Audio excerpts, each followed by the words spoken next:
नमस्कार, बहुत स्वागत है आपका हमारे खास कार्यक्रम कैमरा सब देखता है। मैं आपके साथ हूं सोनाली सिंह। कैमरे की नजर में कई बार ऐसी तस्वीरें कैद हो जाती हैं जिसे देखकर मन सोच में पड़ जाता है।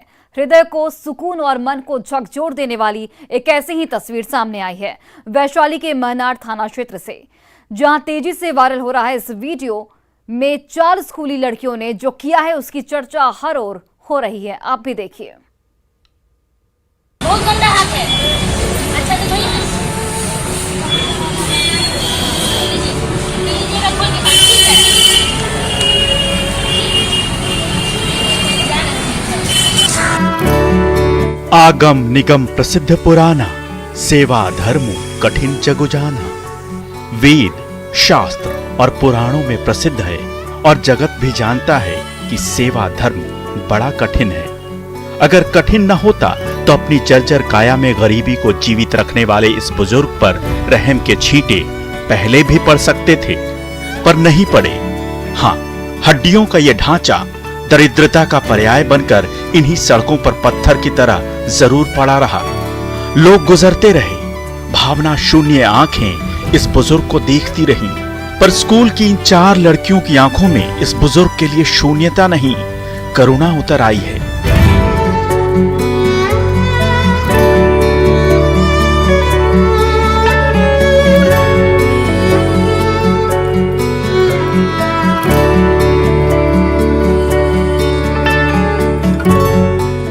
सड़क पर इस लाचार वृद्ध को देखकर आंखें फेर लेना इन्हें गवारा नहीं हुआ।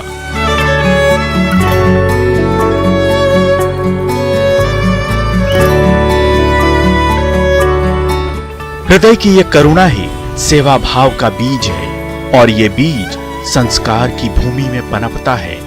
जो सबके आगे झुका है उसके आगे झुकना, उसका हाथ धुलाना, उसे जलेबी, कचौड़ी, समोसा और सब्जी का दोना देना संस्कार की भूमि से उपजा सेवा का वही बीज है।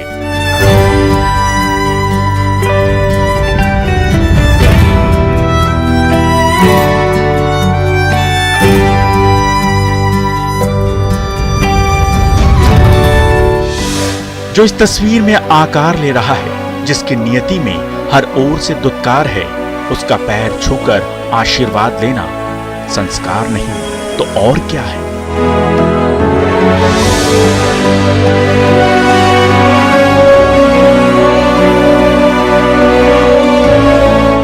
गुलाब को उपदेश देने की जरूरत नहीं होती, उसकी खुशबू ही उसका संदेश है। ठीक इसी तरह खूबसूरत लोग हमेशा दयावान नहीं होते, लेकिन दयावान हमेशा खूबसूरत होता है। इस वीडियो में आपको कई और लोग दिख रहे होंगे, पर गुलाब की तरह दया और करुणा का संदेश तो स्कूल जाने वाली ये लड़कियां ही बिखेर रही हैं। और यही इस वीडियो की सबसे बड़ी खूबसूरती है जो अब सोशल मीडिया पर अपना प्रभाव छोड़ रही है। राह चलते एक गरीब बुजुर्ग की सेवा का वीडियो वैशाली के महनार थाना क्षेत्र का बताया जा रहा है, जहां 4 लड़कियां स्कूल जा रही थीं। तभी रास्ते में उन्हें ये लाचार और भूखा बुजुर्ग दिख गया। चारों लड़कियों ने बिना देर किए इस बुजुर्ग के लिए बोतलबंद पानी और नाश्ते का इंतजाम किया। फिर एक लड़की ने इस बुजुर्ग के निस्वार्थ भाव से ऐसी सेवा की कि आसपास से गुजरने वाले लोग रुककर देखने को विवश हो गए। ये लड़कियां अब स्कूल में पढ़ाई कर रही हैं, पर इनके हृदय की करुणा और सेवा के इस भाव ने सरकार और समाज दोनों को एक बड़ी शिक्षा दे दी है। न्यूज़ 18 के लिए वैशाली से प्रफुल्ल कुमार की रिपोर्ट।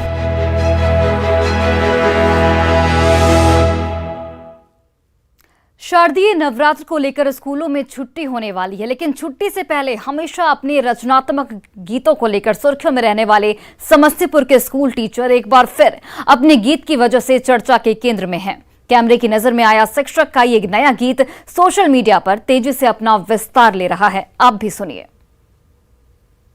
मम्मी पापा के हाथ न छोड़िए, नए भूतलई है रे, भगदड़ भीड़ दूषित भोजन से। समस्तीपुर के हसनपुर प्रखंड में आने वाले मालदह गांव के सरकारी स्कूल में टीचर का ये नया गीत इन दिनों फिर से चर्चा के केंद्र में है। इस बार शिक्षक बैजनाथ रजक बच्चों को मेले में कैसे सतर्क रहकर घूमना है, इसका सार अपने शब्दों में पिरोकर उसे एक गीत के जरिए बच्चों को समझा रहे हैं। यह संदर्भ में प्रस्तुत अछि हमर ई गीत। सुन रे नूनू मेला घूमी है, छुट्टी बीतई है रे, भगदड़ भीड़ दूषित भोजन से खुद के बचई है रे, भगदड़ भीड़ दूषित भोजन से खुद के बचई है रे, मम्मी पापा के हाथ न छोड़ी है। अक्सर अपने गीतों को लेकर सुर्खियों में रहने वाले बैजनाथ रजक ने इस बार दुर्गा पूजा में लगने वाले मेले को केंद्र में रखकर गीत बना दिया है और उसी गीत के जरिए वो बच्चों को ये हिदायत दे रहे हैं कि वो मेला घूमने जाएं तो किन बातों का ध्यान रखें। वो बच्चों को ये बताने की कोशिश कर रहे हैं कि छुट्टी में जब दशहरा का मेला घूमने जाना तो भीड़ भाड़ में सतर्क रहना, मम्मी पापा का हाथ मत छोड़ना, भगदड़ भीड़ और दूषित भोजन से खुद को बचाना। मम्मी पापा के हाथ न छोड़ी है, न भूतलई है रे, मम्मी पापा के हाथ न छोड़ी है, न भूतलई है रे, भगदड़ भीड़ दूषित भोजन से खुद के बचई है रे, भगदड़ भीड़। बैजनाथ रजक इस गीत के माध्यम से बच्चों को ये भी कहते हैं कि खिलौनों के लिए मम्मी पापा को परेशान मत करना, महंगाई बहुत है। उन्होंने अपने गीत में मुंशी प्रेमचंद के ईदगाह वाले हामिद और उसके चिमटे का जिक्र किया है। स्कूल में मिल तो खिलौना, मम्मी के नए करी है तंग तू, तंगी में सारा जमाना, मम्मी के नए करी है तंग तू रे, तंगी में सारा जमाना, हामिद के चिमटा तू फेरू घोर में लई है रे, हामिद के चिमटा तू फेरू घोर में लई है रे, बस टेम्पू और मोटर गाड़ी। उसके बाद वो एक बच्चे को अपने कंधे पर ठीक वैसे ही बिठा लेते हैं जैसे पिता अपने बच्चों को उठाकर मेला घुमाने ले जाते हैं। कंधे पर बच्चे को बिठाकर साथ ही दो बच्चों का हाथ पकड़कर वो गाते हुए समझाते हैं कि सड़क पर भीड़ होगी, गाड़ियां होंगी, ऐसे में सावधान रहना है और हमेशा बाईं ओर रहकर चलते हुए आगे और पीछे देखते रहना है। बिन देखने न कभी अपन कदम बढ़ई है रे, मम्मी पापा के हाथ न छोड़ी है, न भूतलई है रे, मम्मी पापा के हाथ न छोड़ी है, न भूतलई है रे, भगदड़ भीड़ दूषित भोजन से खुद के बचई है रे, मम्मी पापा के हाथ न छोड़ी है। अपने अनोखे अंदाज से बच्चों का दिल जीतने वाले शिक्षक मुख्यमंत्री विद्यालय सुरक्षा कार्यक्रम के तहत दुर्गा पूजा मेला से पहले भगदड़ भीड़ और सड़क दुर्घटना को लेकर बच्चों को जागरूक कर रहे हैं। छुट्टी से पहले गीत के जरिए बच्चों को जागरूक करने की सुरीली कोशिश सोशल मीडिया पर खूब तारीफ बटोर रही है।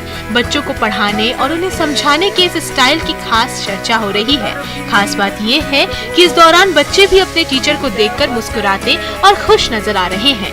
न्यूज़ 18 के लिए समस्तीपुर से मुकेश कुमार की रिपोर्ट। खुद के बचई है रे।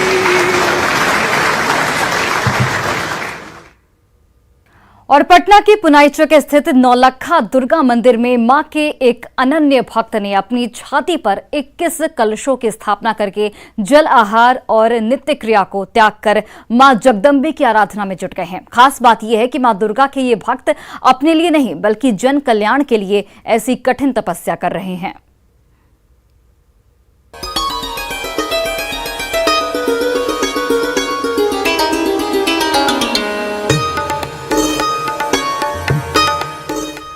मां की भक्ति का ऐसा कठिन संकल्प सच में श्रद्धा की जादुई शक्ति का एहसास करा रहा है। अपनी छाती पर 21 कलश की स्थापना करने वाले नागेश्वर बाबा अगले 9 दिन तक ना तो कुछ खाएंगे, ना ही कुछ पिएंगे और ना ही नित्य क्रिया को संपन्न करेंगे। ये भक्ति की शक्ति है जिसे नागेश्वर बाबा मां की चरणों से प्राप्त करते हैं। ये शक्ति माँ के चरणों से प्राप्त होती है। 9 दिन कुछ नहीं, आप फलाहार वगैरह कुछ नहीं? नित्य क्रियाक्रम से वंचित रहना है, ना कुछ खाना है ना कुछ पीना है, चुपचाप लेटे रहना है और हवा को दोबारा रहना है। पटना की पुनाईचक स्थित नौलखा दुर्गा मंदिर में शक्ति के उपासक नागेश्वर बाबा मां के चरणों में बीते 25 सालों से अपनी श्रद्धा और तपस्या की पुष्प अर्पित कर रहे हैं। ये 26वां साल है। मां के चरणों में निरंतर अपनी कठिन सेवा देने वाले नागेश्वर बाबा की ख्याति अब इतनी हो चुकी है कि लोग माता रानी के साथ साथ नागेश्वर बाबा का भी आशीर्वाद लेने पहुंचते हैं। देखिए, नौलखा दुर्गा प्रांगण में बाबा का 26वां साल है। अन्न जल नित्य क्रिया त्याग कर अपने सीने पर हर साल 21 कलश बैठाते हैं और माता के आशीर्वाद से सब चीज कहीं कोई दिक्कत नहीं होती है। बिहार के कोने कोने से भक्तगण आते हैं, माता बहनें आती हैं, उनके ठहरने की भी व्यवस्था हम लोग करते हैं और बाबा का प्रसाद का ग्रहण करते हैं, माता का आशीर्वाद लेते हैं। और यहाँ इतनी भीड़ होती है कि कहीं किसी को कोई दिक्कत नहीं होता है। ये बहुत सात्विक पूजा है और इस वर्ष तो 2 साल कोरोना काल के बाद अभी वंचित हम लोग हुए हैं। इस वर्ष और काफी भीड़ रहेगी और माता का दर्शन करने के लिए, बाबा का आशीर्वाद लेने के लिए। अपनी छाती पर 21 कलश स्थापित करने वाले नागेश्वर बाबा कहते हैं कि इस बार का नवरात्र बेहद शुभ है, क्योंकि माता रानी हाथी पर सवार होकर आ रही हैं। शास्त्रों में नवरात्र में माता रानी के अलग अलग वाहन और उनके शुभ अशुभ संकेतों का जिक्र मिलता है। मान्यता है कि रविवार और सोमवार के दिन से नवरात्र की शुरुआत होने पर माता हाथी पर सवार होकर आती है। हाथी ज्ञान और समृद्धि का प्रतीक है, लिहाजा जन कल्याण की आशा से अपनी छाती पर 21 कलश स्थापित करने वाले मां जगदम्बे की अनन्य भक्ति उम्मीद जता रहे हैं कि इस साल माता अपने साथ ढेर सारी खुशियां और समृद्धि लेकर आएंगी। Bureau report, news 18। भागलपुर में दुर्गा पूजा को लेकर शांति समिति की बैठक चल रही थी। तभी कुछ ऐसा हुआ कि सब हैरान रह गए। दुर्गा पूजा के आयोजन को लेकर समिति की बैठक में उसके अध्यक्ष और थाना प्रभारी समेत इलाके के कई गणमान्य लोग मौजूद थे। इसी दौरान कैमरे ने एक अनोखी तस्वीर अपनी नजर में कैद की, जो आप भी देखिए।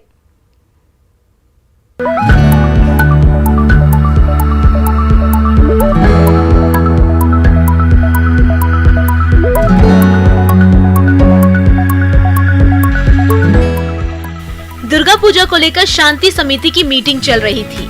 गोपालपुर थाना क्षेत्र में शांति से दुर्गा पूजा कैसे संपन्न हो, इस पर विचार और विमर्श चल रहा था।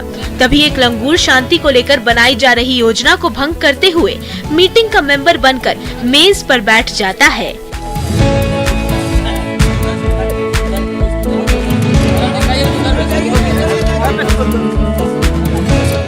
गोपालपुर थाने में चल रही इस मीटिंग में लंगूर की उपस्थिति सभी को हैरान कर देती है।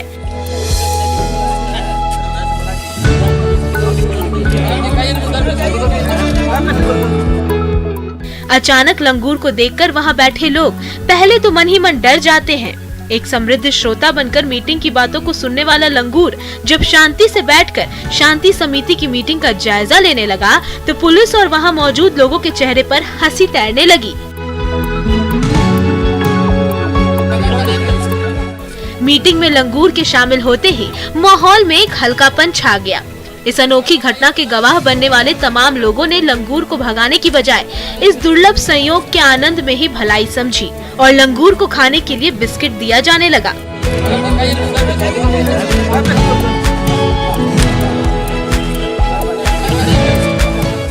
लोग मुस्कुरा रहे थे। थाना प्रभारी और उनकी टीम सतर्क थी, पर ये लंगूर इस मीटिंग को लेकर इतना सीरियस और डिसिप्लिन्ड था कि पुलिस वाले भी इस अनोखे पल के साथ बहने लगे।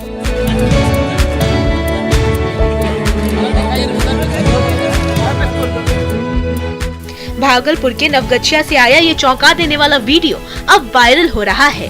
गोपालपुर थाने में दुर्गा पूजा को लेकर शांति समिति की बैठक चल रही थी। थाना प्रभारी के नेतृत्व में पूजा समिति के अध्यक्ष और इलाके के कई गणमान्य लोग शांति और सौहार्द को बनाए रखने की कवायद पर मंथन कर रहे थे। तभी ये लंगूर अचानक मीटिंग में पहुंचकर सीधा मेज पर जा बैठा और करीब 20 मिनट तक थाना परिसर में चल रही मीटिंग का हिस्सा बना रहा। उसके बाद वो अपने आप वहां से निकल गया। न्यूज़ 18 के लिए भागलपुर से आशीष रंजन की रिपोर्ट। और कैमरे ने एक ऐसे शख्स को अपनी नजर में कैद किया है जो अपने अनोखे वाद्य यंत्रों से शेर की दहाड़े, चिड़ियों की चहचहाहट, झरने की आवाज समेत कई तरह की ध्वनियां निकालते हैं। 130 तरह के पुराने और दुर्लभ वाद्य यंत्रों को सहेजने वाली ये कलाकार सबका ध्यान अपनी ओर आकर्षित कर रहे हैं। आप भी देखिए।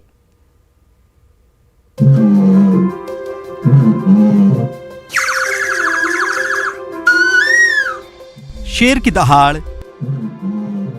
चिड़ियों का चहकना या फिर हो झरने की आवाज, कृत्रिम रूप से इसे तैयार करने वाले ये हैं बालोद जिले के तवेरा गांव के रहने वाले संजू सेन, जिन्होंने एक या दो नहीं बल्कि 130 तरह के छत्तीसगढ़ी वाद्य यंत्र अपने पास संभाल कर रखे हैं।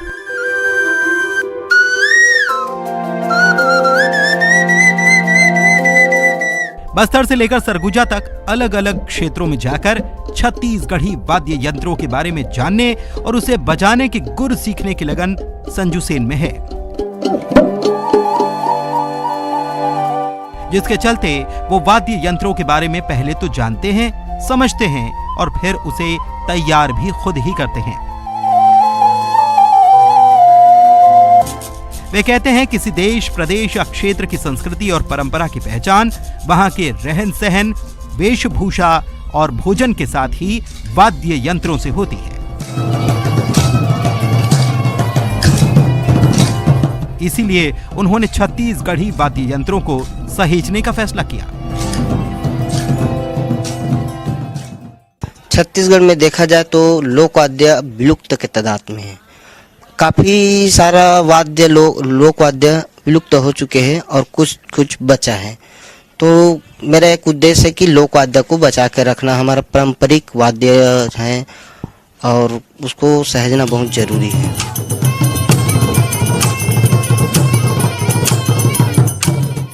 संजू सलून के जरिए अपने घर परिवार का गुजारा करते हैं, लेकिन कोरोना काल में जब लोगों का रोजगार छिन गया, उनके दिमाग में कुछ हटकर करने की सोच आई। चूंकि परिवार भी कलाकारी के क्षेत्र से जुड़ा है, लिहाजा कोरोना काल में संजू ने छत्तीसगढ़ी परंपरा और संस्कृति को नई दिशा दी और वनांचल क्षेत्र बस्तर की सैर पर निकल गए।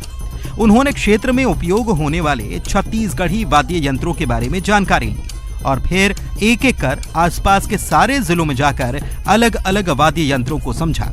इतना ही नहीं, इसके बाद उन्होंने अपने गांव के कुछ बच्चों के साथ एक टीम तैयार की। शुरुआत में तो संजू के पास कुछ ही वाद्य यंत्र थे, लेकिन देखते ही देखते आज उन्होंने 3 सालों में 130 वाद्य यंत्रों को सहेज लिया है। आज ग्रामीण भी उनके इस काम के कायल हैं।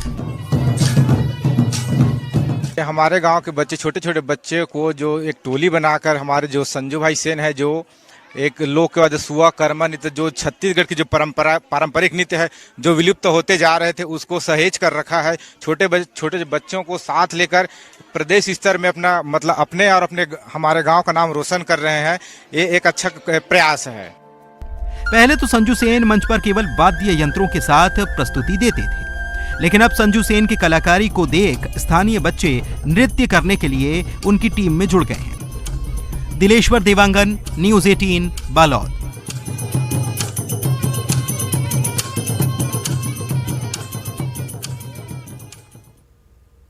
और फिलहाल इस बुलेटिन में बस इतना ही। आप देखते रहिए न्यूज़ 18 बिहार झारखंड।